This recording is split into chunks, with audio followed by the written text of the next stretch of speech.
কাজ করার জন্য এসেছি বলেই তো বলতে চাই না, কারণ আমি চাই না যে আমার পার্সোনাল লাইফ আমি চাই না এটা কারোর জন্য দৃষ্টান্ত হয়ে দাঁড়াক, আমি কারোর জন্য এক্সাম্পল সেট করতে চাই না। সেটা ব্যক্তি আমাকে ফলো করবে, কারণ আমার পরিবারের কারো বা আমার বন্ধু বান্ধব ওদের প্রাইভেসি তো আসলে আমি নষ্ট করতে পারি না। তো সেই জন্য আসলে আমি এক্সাম্পল হয়ে অবশ্যই তাদের সামনে দাঁড়াতে চাই, এবং আমি যখন আমি একটা পাবলিক প্লেসে থাকি বা আমার সবসময় সেটা মাথায় থাকে যে আমি একটা পাবলিক ফিগার। আপনি যখনই একটা টিভি মাধ্যম, গণমাধ্যম বা যে কোনো জায়গায় কাজ করবেন, আপনার মধ্যে অটোমেটিক্যালি অনেক রেসপন্সিবিলিটি কিন্তু আপনার উপর এসে দায় এসে দাঁড়ায়। তো সেক্ষেত্রে অবশ্যই আমি সেটাকে উপেক্ষা করে আমি কাজ করছি না, আমি অবশ্যই সেটা মাথায় রাখি।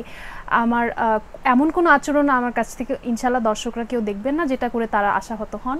কিন্তু আমার মনে হয় যে আমার পরিবার বা আমার যে আত্মীয় স্বজন, ওদের প্রাইভেসি, ওরা তো আসলে কাজ করছে না, তো সেটা তো আমার হ্যাম্পার করার রাইট নেই। আসলে আমার মনে হয় যে it's more about what your core value is.